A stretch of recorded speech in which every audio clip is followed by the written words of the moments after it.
ಒಬ್ಬ ವ್ಯಕ್ತಿ, ಒಬ್ಬ ರೋಗಿ ವೈದ್ಯರ ಹತ್ರ, ಮನೋವೈದ್ಯರ ಹತ್ರ ಹೋಗಿ ಅವರ ಕಚೇರಿಗೆ ಹೋಗಿ ಹೇಳುತ್ತಾನೆ, ಡಾಕ್ಟ್ರೇ ನೋಡಿ, ನನಗೆ ನನ್ನ ಮನಸ್ಸಿನಲ್ಲಿ ಏನೋ ನಾನು ನಾಯಿ ಎಂಬ ಭಾವನೆ ಬರ್ತಾ ಇದೆ, ಏನು ಮಾಡೋದು? ಹೌದೇ, ಯಾವಾಗ ಇದು ಆರಂಭವಾಯಿತು? ಓ, ನಾನು ನಾಯಿ ಮರಿಯಾಗಿದ್ದಾಗಿನಿಂದ ಎಂದನಂತೆ. ಹೌದು, ನಾವು ಕೆಲವೊಮ್ಮೆ ಯೋಗ್ಯರಲ್ಲ ಎಂಬ ಭಾವನೆ ಬರುವುದು ಸಹಜ, ಆ ಸಮಯಗಳಿವೆ. ಆದರೆ ದೇವರು ನಮ್ಮನ್ನು ನೋಡಿ, ನಿನ್ನನ್ನು ನನ್ನನ್ನು ನೋಡಿ ಎಷ್ಟು ಯೋಗ್ಯತೆ ಅಲ್ಲ, ಇದಕ್ಕೆ ಇರುವ ಮೌಲ್ಯ, ಇವರಿಗಿರುವ ಮೌಲ್ಯ ಎಷ್ಟು ಎಂದು ಹೇಳುತ್ತಿದ್ದಾರೆ. ಅದನ್ನು ನೋಡೋಣ. ರೋಮಾಪುರದವರಿಗೆ ಬರೆದ ಪತ್ರಿಕೆ 8ನೇ ಅಧ್ಯಾಯ 32ನೇ ವಾಕ್ಯ. ಸ್ವಂತ ಮಗನನ್ನು ಉಳಿಸಿಕೊಳ್ಳದೆ ಆತನನ್ನು ನಮಗೆಲ್ಲರಿಗೋಸ್ಕರ ಒಪ್ಪಿಸಿಕೊಟ್ಟನಲ್ಲ, ಮಗನನ್ನು ಕೊಟ್ಟ ಮೇಲೆ ಸಮಸ್ತವನ್ನೂ ನಮಗೆ ದಯಪಾಲಿಸದೇ ಇರುವನೇ? ತನ್ನ ಸ್ವಂತ ಮಗನನ್ನು ಬಿಡದೆ ನಮಗಾಗಿ ಅವನನ್ನು ಬಿಟ್ಟು ಕೊಟ್ಟವನು ತಂದೆ. ತನ್ನನ್ನು ತಾನೇ ಕೊಟ್ಟು ಬಿಟ್ಟವನು. ಅವನೊಂದಿಗೆ ಎಲ್ಲವನ್ನು ದಯೆಯಿಂದ ಕೊಡದೇ ಇರುವನೇ? ಅದು ನಮಗಿರುವ ಮೌಲ್ಯ ಅಲ್ಲವೇ? ಸ್ವಾಮಿ, ಇದು ಹೇಗೆ? ಇದನ್ನು ಅರ್ಥ ಮಾಡಿಕೊಳ್ಳೋದು ಸಾಧ್ಯವೇ? ಇಲ್ಲ. ನಿಜವಾಗಿಯೂ ನನ್ನ ವಿಮೋಚನೆ, ನಿನ್ನ ವಿಮೋಚನೆ, ನಮ್ಮೆಲ್ಲರ ವಿಮೋಚನೆ ಬಹಳ ದುಬಾರಿ ಅಲ್ಲವೇ? ಅದು ಉಚಿತ, ಆದರೆ ಬಹು ದುಬಾರಿ. ತನ್ನ ಸ್ವಂತ ಮಗನನ್ನು ಕೊಟ್ಟ ತಂದೆ. ನೀನು ಮತ್ತು ನಾನು ಧೂಳಿಯಿಂದ ಮಾಡಲ್ಪಟ್ಟಿದ್ದೇವೆ ಎಂಬುದು ನಿಜವೇ? ಹೌದು, ಧೂಳಿಯಿಂದ ಮಾಡಲ್ಪಟ್ಟಿದ್ದೀ, ಆದರೆ ನೀವು ದೇವರಿಗೆ ಅಮೂಲ್ಯರು. ಎಷ್ಟು ನಿಜ! ನಿಮ್ಮ ಮೇಲಿನ ಪ್ರೈಸ್ ಟ್ಯಾಗ್ ಅಥವಾ ಮೌಲ್ಯದ ಹೇಳಿಕೆ ಅದು ಎಷ್ಟು?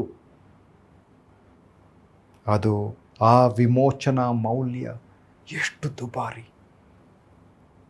ಅದನ್ನು ನೀಡಲು ಬಂದವನು ಯೇಸು ಸ್ವಾಮಿ ಅಲ್ಲವೇ? ಹೌದು, ಗೋದಲಿಯಲ್ಲಿ ಬೆಳೆದನು, ಸಾಮಾನ್ಯ ಮನುಷ್ಯನಾಗಿದ್ದನು, ಬಡತನದಲ್ಲಿದ್ದನು. ಆದರೆ ಕರ್ತನು, ದೇವಾಧಿದೇವನು, ಶಿಲುಬೆ ಮತ್ತು ಸಮಾಧಿ, ಅದರ ನಂತರ ಪುನರುತ್ಥಾನ, ಇದೆಲ್ಲವನ್ನು ಅನುಭವಿಸಿದ ಆ ಕರ್ತನು. ಅಷ್ಟು ಯೋಗ್ಯತೆ ನನಗಿದೆಯೇ, ನಿಮಗಿದೆಯೇ? ಇಲ್ಲ. ಆದರೆ ಅಷ್ಟು ಮೌಲ್ಯವನ್ನು ಯೇಸು ಸ್ವಾಮಿ ದೇವರು ನಮ್ಮ ಮೇಲೆ ಇಟ್ಟಿದ್ದಾನೆ. ಕರ್ತನಾದ ಯೇಸು ಬ್ರಹ್ಮಾಂಡವನ್ನು ಅಸ್ತಿತ್ವಕ್ಕೆ ತಂದ ದೇವರು ಅಲ್ಲವೇ? ಶೂನ್ಯತೆಯಿಂದ ಸೃಷ್ಟಿಸಿದವನು. ಶಿಶುವಿನ ರೂಪವನ್ನು ಧರಿಸಿದನು, ಸಾಮಾನ್ಯರ ಜೊತೆಯಲ್ಲಿ ಇದ್ದನು. ಯೂದನು, ಜೂಡಸ್ ಹೇಳಬೇಕಾಯಿತು, ನಾನು ಹೋಗಿ ಅವನಿಗೆ ಮುದ್ದಿಡುತ್ತೇನೆ, ಅವನೇ ಯೇಸು ಕ್ರಿಸ್ತನು. ಯಾಕೆ? ಅವರ ಹೊಳೆಯುವ ಪ್ರಕಾಶಮಾನವಾದ ತಲೆ ಕೂದಲಿರಲಿಲ್ಲ, ಅವರ ತಲೆಯ ಮೇಲೆ ಆ ಪ್ರಕಾಶಮಾನವಾದ ಫ್ರಿಸ್ಬಿ ಇರಲಿಲ್ಲ. ನಾವು ಚಿತ್ರಗಳಲ್ಲಿ ನೋಡುತ್ತೇವೆ ಅಥವಾ ನಮ್ಮ ಪಾಠಗಳಲ್ಲಿ ಓದುತ್ತೇವೆ. ಅದನ್ನು ನೋಡಿದಾಗ ಬಹಳ ವಿಶಿಷ್ಟವಾದ ಲಕ್ಷಣಗಳಿದ್ದವೋ ಏನೋ. ಇಲ್ರಿ, ಸಾಧಾರಣನಾಗಿ ಈ ಭೂಮಿಯಲ್ಲಿ ಆತನು ಜನಿಸಿದವನು, ಬೆಳೆದವನು. ಆದರೆ ಆತನು ಕರ್ತನು, ಭೂಮಿಯ ಮೇಲೆ ತಂದೆಯಾದ ಕರ್ತನ ಚಿತ್ತಕ್ಕೆ ವಿಧೇಯನಾದನು. ಮೊಣಕಾಲೂರಿ ಪ್ರಾರ್ಥನೆ ಮಾಡಿದ ನಂತರ ಜನರ ಮುಂದೆ ನಿಲ್ಲಲು ಸಾಧ್ಯವಾಯಿತು. ಮೇಲಕ್ಕೆ ನೋಡಿದ್ರಿಂದ ಆತ್ಮವಿಶ್ವಾಸದಿಂದ ಸುತ್ತಲೂ ನೋಡಬಹುದಾಗಿತ್ತು. ಶಿಲುಬೆಯಲ್ಲಿ ಕರುಣೆ ಒಂದು ಮುಖವನ್ನು ಪಡೆದುಕೊಂಡಿತು. ಅದರ ನಂತರ ಶಿಲುಬೆಯಲ್ಲಿ ನಿಂತ 3 ಸಾಕ್ಷಿಗಳು ಪುನರುತ್ಥಾನದ ದಿವಸದಲ್ಲಿ ಹಿಂದೆ ನೋಡಿದಾಗ ಅವರ ಭಾವನೆ, ಅವರ ಹೃದಯದಲ್ಲಿ ಎಷ್ಟು ಉತ್ತಮವಾದ ಭಾವನೆಗಳು ಮತ್ತು ಸಂತಸ ಇತ್ತು ಅಲ್ಲವೇ? ಮೊದಲನೆಯ ಪಾಠವನ್ನು ನೋಡೋಣ. ಶಿಲುಬೆಯ ಮುಂದೆ ಎಲ್ಲರೂ ಒಂದೇ. ಮಹಾನ್ ಸಮೀಕರಣಕಾರಕ. ಮೊಟ್ಟ ಮೊದಲನೇದಾಗಿ ಅರಿಮಥೆಯ ಈ ಪಟ್ಟಣದಿಂದ ಬಂದ ಯೋಸೆಫ್ ಅವರನ್ನು ನೋಡಿ. ಮಾರ್ಕ 15ನೇ ಅಧ್ಯಾಯ 43ರಿಂದ 46ನೇ ವಚನ ತನಕ. ಹೀಗಿರಲಾಗಿ ಅರಿಮಥಾಯದ ಯೋಸೇಫನೆಂಬವನು ಬಂದು ಧೈರ್ಯದಿಂದ ಪಿಲಾತನ ಬಳಿಗೆ ಹೋಗಿ ಯೇಸುವಿನ ದೇಹವನ್ನು ತನಗೆ ಕೊಡಿಸಬೇಕೆಂದು ಬೇಡಿಕೊಂಡನು. ಇವನು ಹಿರೀ ಸಭೆಯಲ್ಲಿ ಘನವಂತನು, ದೇವರ ರಾಜ್ಯವನ್ನು ಎದುರು ನೋಡ್ತಿದ್ದವನು. ಪಿಲಾತನು ಅವನು ಇಷ್ಟು ಬೇಗ ಸತ್ತನೋ ಎಂದು ಆಶ್ಚರ್ಯಪಟ್ಟು ಶತಾಧಿಪತಿಯನ್ನು ಕರೆಸಿ, ಅವನು ಈಗಲೇ ಸತ್ತನೋ ಎಂದು ಅವನನ್ನು ಕೇಳಿ, ಆತನು ಸತ್ತದ್ದನ್ನು ಶತಾಧಿಪತಿಯಿಂದ ತಿಳಿದು ಶವವನ್ನು ಯೋಸೇಫನಿಗೆ ಕೊಡಿಸಿದನು. ಯೋಸೇಫನು ನಾರುಮಡಿಯಲ್ಲಿ ಕೊಂಡು ತಂದು ಆತನನ್ನು ಇಳಿಸಿ ನಾರುಮಡಿಯಲ್ಲಿ ಸುತ್ತಿ ಬಂಡೆಯಲ್ಲಿ ತೋಡಿದ್ದ ಸಮಾಧಿಯಲ್ಲಿಟ್ಟು ಸಮಾಧಿಯ ಬಾಗಿಲಿಗೆ ಕಲ್ಲನ್ನು ಉರುಳಿಸಿದನು. ದೇವರ ರಾಜ್ಯವನ್ನು ಹುಡುಕುತ್ತಿದ್ದ ಅರಿಮಥೆಯ ಅಲ್ಲಿಂದ ಬಂದ ಯೋಸೇಫ ಧೈರ್ಯದಿಂದ ಪಿಲಾತನ ಹತ್ರ ಹೋಗಿ ಹೇಳುತ್ತಾನೆ. ಪಿಲಾತನಿಗೆ ಆಶ್ಚರ್ಯ, ಇಷ್ಟು ಬೇಗ ಆಯ್ತೆ? ಸಾಧಾರಣ 1-2 ದಿನ ಒದ್ದಾಡ್ತಾರೆ, ಭಾಳ ನೋವು ಅನುಭವಿಸ್ತಾರೆ. ಯೇಸು ಕ್ರಿಸ್ತನು ಈಗಾಗಲೇ ಸತ್ತಿದ್ದಾನೆಯೇ? ಓ, ನಾನು ಸುಮ್ಮನೆ ಅದನ್ನು ಆ ದೇಹವನ್ನು ನಿನಗೆ ಕೊಡಲಿಕ್ಕೆ ಸಾಧ್ಯವಿಲ್ಲ. ಶತಾಧಿಪತಿಯನ್ನು ಕರೆಸು. ಅವರನ್ನು ಕರೆಸ್ತಾನೆ. ಅವ್ರ ಹತ್ರ ಆತನು ಸಂಭಾಷಣೆ ಮಾಡ್ತಾನೆ. ಪಾನ್ಷಿಯಸ್ ಪೈಲಟ್ ಪಿಲಾತನು ತಿಳಿದುಕೊಳ್ಳುತ್ತಾನೆ, ಹೌದು, ಮರಣ ನಿಜ. ಓಕೆ, ಹಾಗಾದರೆ ಆಗಲಿ, ಈ ದೇಹವನ್ನು ನಿನ್ನ ಕೈ ಕೊಡುತ್ತೇನೆ. ಹಿರೀ ಸಭೆಯಲ್ಲಿ ಘನವಂತನು ಎಂದು ವರ್ಣಿಸಲಾಗಿದೆ. ಅವನ ಅಂತಸ್ತು ಹೇಗಿತ್ತು? ಹಿರೀ ಸಭೆಯಲ್ಲಿ ಘನವಂತನು, ದೇವರ ರಾಜ್ಯವನ್ನು ಎದುರು ನೋಡುತ್ತಿದ್ದವನು. ಮತ್ತಾಯನ ಸುವಾರ್ತೆ ಮ್ಯಾಥ್ಯೂ 27ನೇ ಅಧ್ಯಾಯದಲ್ಲಿ ಏನು ಬರೆದಿದೆ? 57ನೇ ವಾಕ್ಯ ಓದೋಣ. ಸಂಜೆಯಾದಾಗ ಅರಿಮಥಾಯದ ಯೋಸೇಫನೆಂಬ ಒಬ್ಬ ಧನವಂತನು ಬಂದನು. ಧನವಂತ. ಇನ್ನೊಂದು ವಾಕ್ಯದಲ್ಲಿ ಘನವಂತ, ಇಲ್ಲಿ ಧನವಂತ. ದೊಡ್ಡ ಅಂತಸ್ತು ಇದ್ದವನು ಸಮಾಜದಲ್ಲಿ. ಅಂಥ ವ್ಯಕ್ತಿ ಇಲ್ಲಿ ಬಂದಿದ್ದಾನೆ. ಯೋಸೇಫನೆಂಬ ಶ್ರೀಮಂತ ಆತ ಬಂದಿದ್ದಾನೆ. ವಿದ್ವಾಂಸ, ಭಾಳ ಕಲ್ತಿದ್ದಾನೆ. ಸ್ಟೇಟಸ್, ಅಂತಸ್ತು ಇತ್ತು. ಅಂಥ ಮನುಷ್ಯ ಇಲ್ಲಿ ಬಂದಿದ್ದಾನೆ. ಆದರೆ ಶಿಲುಬೆಯ ಮುಂದೆ ಎಲ್ಲರೂ ಒಂದೇ. ಎಲ್ಲರೂ ಒಂದೇ. ಮಹಾನ್ ಸಮತಟ್ಟುಕಾರ ಶಿಲುಬೆ. ಎಲ್ಲರೂ ಸಮಾನರು. ಇನ್ನೂ ಯಾರು ಬಂದರು ನೋಡೋಣ. ಸೆಂಚೂರಿಯನ್ ಅಥವಾ ಶತಾಧಿಪತಿ, 100 ಸೈನಿಕರ ಮೇಲೆ ಇರುವಂಥ ಕಮಾಂಡರ್, ಅಧಿಪತಿ. ಅಂದಿನ ಕಾಲದ ರೋಮ್ ಸಾಮ್ರಾಜ್ಯದ ಅಧಿಪತಿ ಈ ಸೈನಿಕ. ಅಂಥ ಮನುಷ್ಯ ಬಂದಿದ್ದಾನೆ.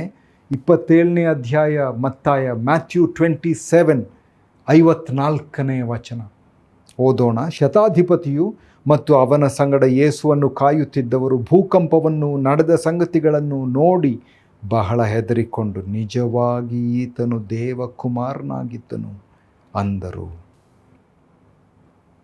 ಭಯಭೀತರಾದರು. ನಿಜವಾಗಿಯೂ ಈತನು ಹೇಳಿದ್ದೆಲ್ಲ ಸತ್ಯ.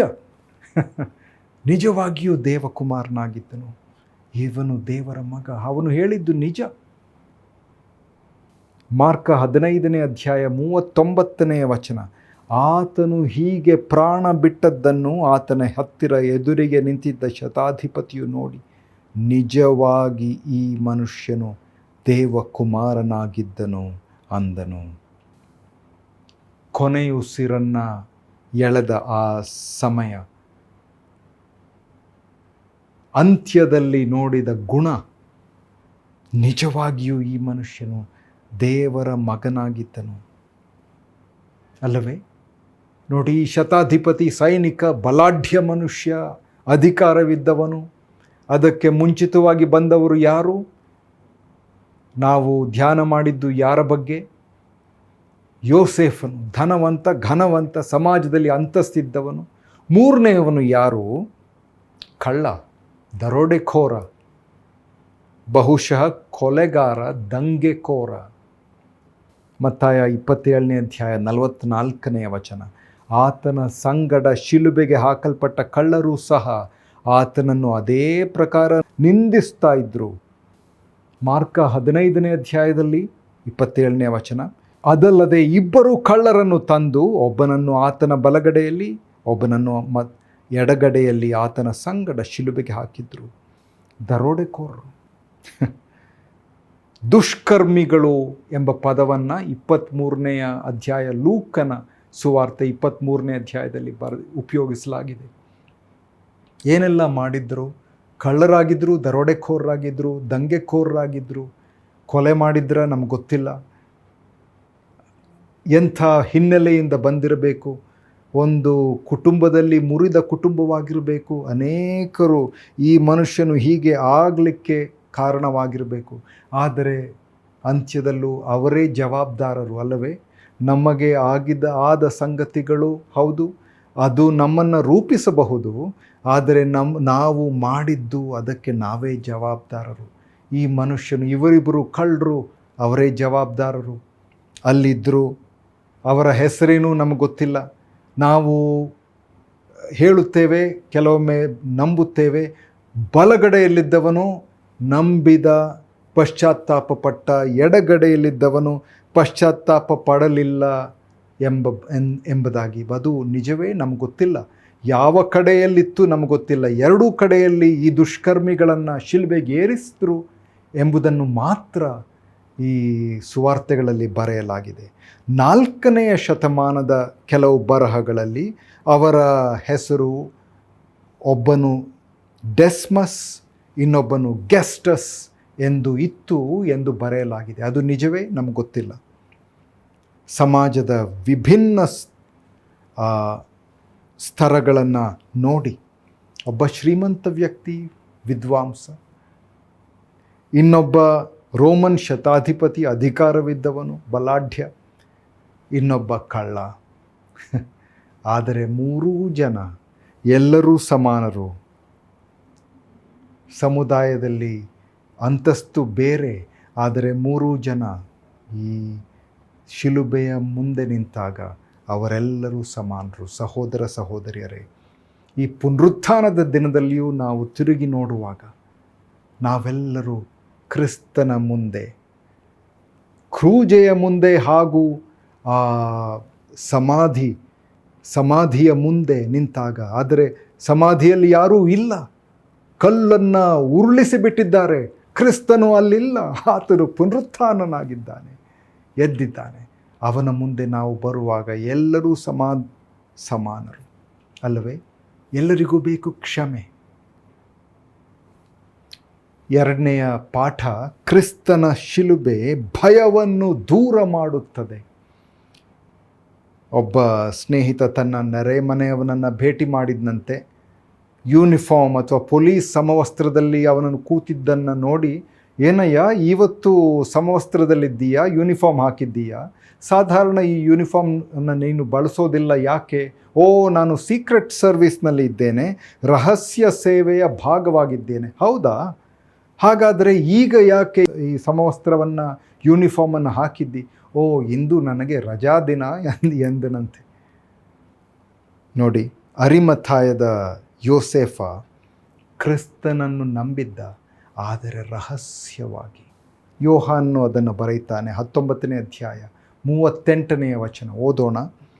ಇದಾದ ಮೇಲೆ ಯಹೂದ್ಯರ ಭಯದಿಂದ ಗುಪ್ತವಾಗಿ ಯೇಸುವಿನ ಶಿಷ್ಯನಾಗಿದ್ದ ಅರಿಮಥಾಯದ ಯೋಸೇಫನು ಯೇಸುವಿನ ದೇಹವನ್ನು ತೆಗೆದುಕೊಂಡು ಹೋಗುವುದಕ್ಕೆ ಅಪ್ಪಣೆಯಾಗಬೇಕೆಂದು ಪಿಲಾತನನ್ನು ಬೇಡಿಕೊಂಡನು. ಪಿಲಾತನು ಅಪ್ಪಣೆ ಕೊಡಲಾಗಿ ಆತನು ಬಂದು ಆತನ ದೇಹವನ್ನು ತೆಗೆದುಕೊಂಡು ಹೋದನು.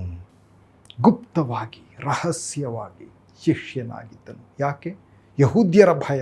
ಅಯ್ಯೋ, ನನ್ನ ಬಗ್ಗೆ ಏನು ಹೇಳ್ತಾರೆ, ಏನು ತಿಳ್ಕೊಳ್ತಾರೆ? ಆದರೆ ಆ ಕ್ರಿಸ್ತನ ಶಿಲುಬೆಯ ಮುಂದೆ ಆ ಭಯ ಹೋಗಿಬಿಡ್ತು. ಅಲ್ಲಿ ಹೋಯಿತು, ಭಯವಿರಲಿಲ್ಲ.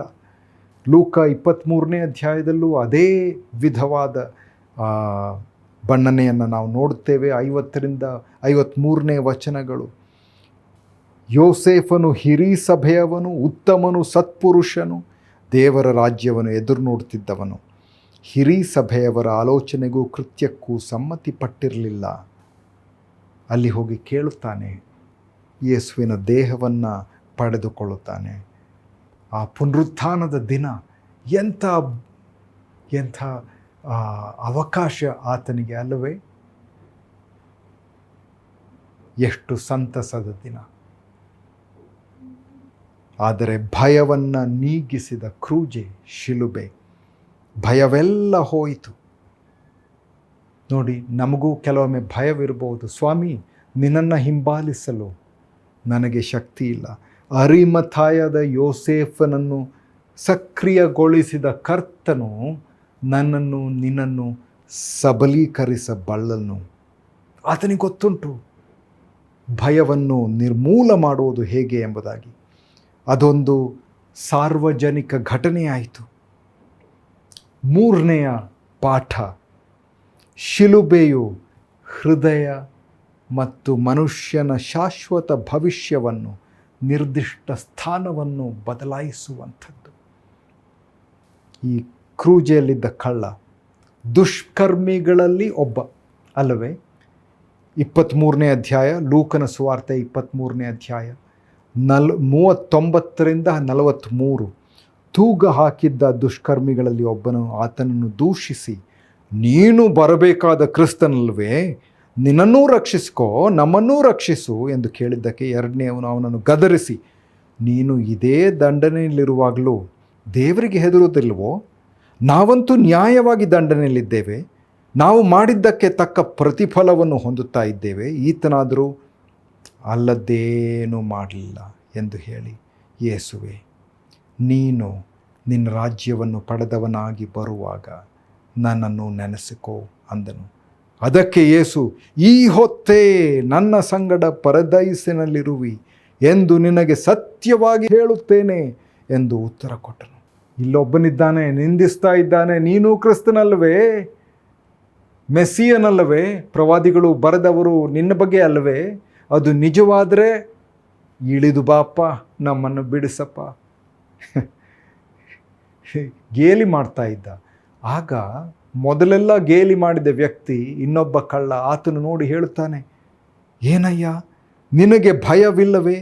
ದೇವರ ಭಯವಿಲ್ಲವೇ? ಅಂದರೆ ಅವನ ಹೃದಯದಲ್ಲಿ ದೇವರ ಭಯವ ಆರಂಭವಾಗಿತ್ತು.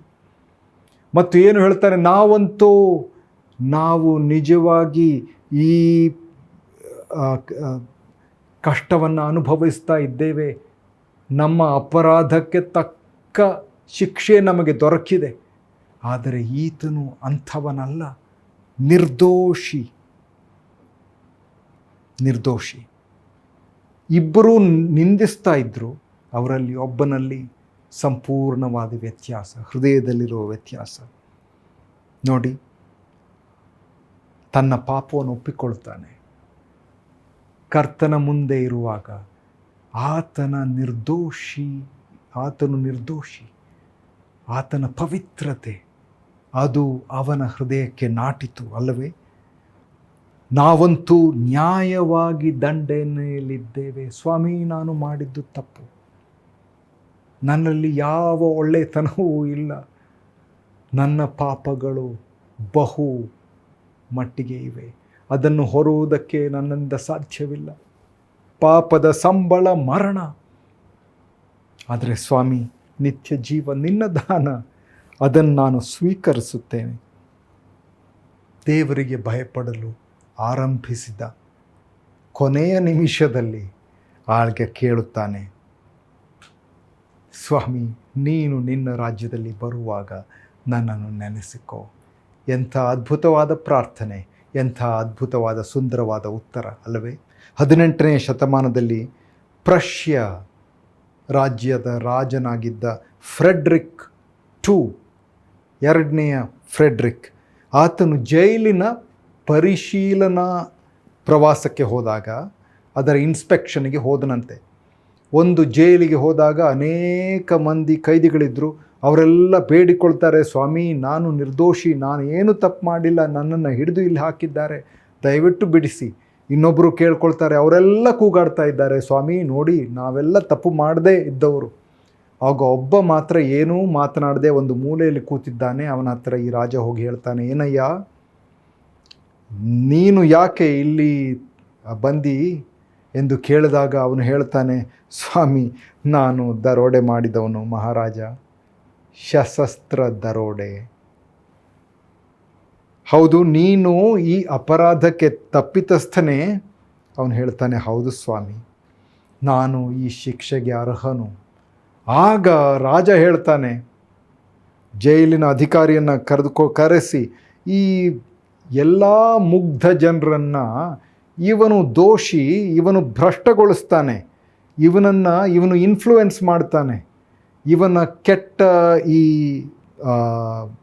ಗುಣದಿಂದ ಈ ನಿರ್ದೋಷಿಗಳೆಲ್ಲ ದೋಷಿಗಳಾಗ್ತಾರೆ, ಇವನನ್ನು ಬಿಡಿಸ್ಬಿಡಿ ಎಂದು ಅವನನ್ನು ಅಲ್ಲಿಂದ ಹೊರಕ್ಕೆ ಕಳಿಸ್ತಾನಂತೆ, ಬಿಡುಗಡೆ ಕೊಡ್ತಾನೆ. ಇಲ್ಲಿ ನಾವು ಕರ್ತನ ಮುಂದೆ ಬರುವಾಗ, ಸ್ವಾಮಿ ಇಲ್ಲ, ನಾವು ನಿರ್ದೋಷಿಗಳಲ್ಲ, ನಾವು ಪಾಪ ಮಾಡಿದ್ದೇವೆ, ನಾವೆಲ್ಲರೂ ಪಶ್ಚಾತ್ತಾಪಪಟ್ಟ ಕಳ್ಳ ತನ್ನ ಪಾಪವನ್ನು ಒಪ್ಪಿಕೊಂಡ, ಕ್ಷಮಾಪಣೆ ಸಿಕ್ಕಿತು. 1 ಯೋಹಾನ 1ನೇ ಅಧ್ಯಾಯ 9ನೇ ವಾಕ್ಯ ಓದೋಣ.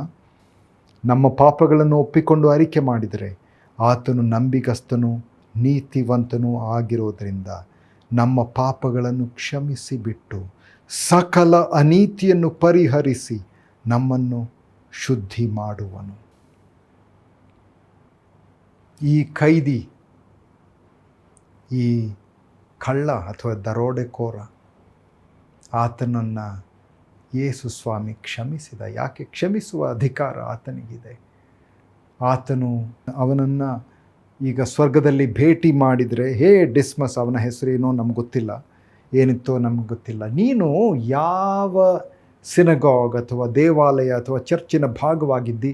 ಇಲ್ಲ ಬ್ರದರ್, ನಮ್ಗೆ ಗೊತ್ತಿಲ್ಲ, ಯಾವ ದೇವಾಲಯದ ಭಾಗವೂ ಅಂಗವೂ ನಾನಿರಲಿಲ್ಲ. ಹೌದಾ? ನಿನ್ನ ಥಿಯಾಲಜಿ, ಮೋಕ್ಷದ ಥಿಯಾಲಜಿ, ದೇವಶಾಸ್ತ್ರ ಏನು? ನನಗೆ ದೇವಶಾಸ್ತ್ರವೂ ಗೊತ್ತಿಲ್ಲ, ಥಿಯಾಲಜಿ ನನಗೆ ಗೊತ್ತಿಲ್ಲ. ಹೌದಾ? ನೀನು ಪಾಪಿಯ ಅರಿಕೆ ಪ್ರಾರ್ಥನೆ ಮಾಡಿದ್ದೀಯಾ? ನನಗೆ ಗೊತ್ತಿಲ್ಲ ಸ್ವಾಮಿ, ನಾನು ಯೇಸು ಸ್ವಾಮಿ ಹತ್ತಿರ ನನ್ನನ್ನು ನೆನೆಸಿಕೋ ಎಂದು ಪ್ರಾರ್ಥಿಸಿದೆ ಅಷ್ಟೇ. ಹೌದಾ? ನಿನ್ನನ್ನು ಈ ಸ್ವರ್ಗಕ್ಕೆ ಬಿಟ್ಟವನು ಯಾರು? ಕರೆದವನು ಯಾರು? ಆಹ್ವಾನವನ್ನು ಕೊಟ್ಟವನು ಯಾರು?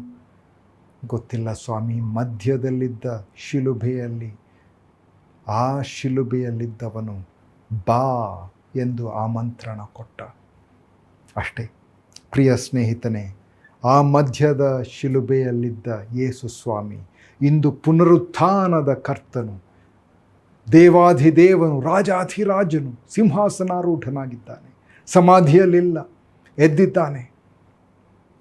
ಪ್ರಾರ್ಥನೆಯಲ್ಲಿ ನಮಸ್ಕರಿಸುತ್ತೀರಾ? ಆ ಶಿಲುಬೆಯ ಮುಂದೆ, ಆ ಶಿಲುಬೆ ಮಹಾನ್ ಸಮೀಕರಣಕಾರಕ, ಎಲ್ಲರೂ ಒಂದೇ ಸ್ವಾಮಿ. ಹೌದು, ಎಲ್ಲ ಭಯವನ್ನು ದೂರ ಮಾಡುವಂಥ ಶಿಲುಬೆ. ಹೌದು ಸ್ವಾಮಿ, ಈ ಪುನರುತ್ಥಾನದ ದಿನ ನಾವು ಶಿಲುಬೆಯನ್ನು ನೆನೆಸ್ತೇವೆ. ಯೋಸೆಫ್, ಅರಿಮಥೆಯದಿಂದ ಬಂದ ಯೋಸೆಫ್, ಆತನ ಭಯವನ್ನು ನಿರ್ಮೂಲ ಮಾಡಿದ ಶಿಲುಬೆ. ಹೌದು ಸ್ವಾಮಿ, ಇಂದು ಪುನರುತ್ಥಾನದ ದಿನ ಅದನ್ನು ನಾವು ನೋಡುತ್ತೇವೆ. ನಮ್ಮ ಭಯವನ್ನು ತೆಗೆದುಹಾಕುವಂಥ ಆ ದಿನವಿದು. ಕ್ರಿಸ್ತನ ಶಿಲುಬೆ ಹೃದಯ ಮತ್ತು ಮನುಷ್ಯನ ಶಾಶ್ವತ ಭವಿಷ್ಯವನ್ನು ಸಂಪೂರ್ಣವಾಗಿ ಬದಲಾಯಿಸುವಂಥ ಶಿಲುಬೆ. ಈ ಪುನರುತ್ಥಾನದ ದಿನ ಅದನ್ನು ನಾವು ನೆನೆಸುತ್ತೇವೆ ಅಲ್ಲವೇ?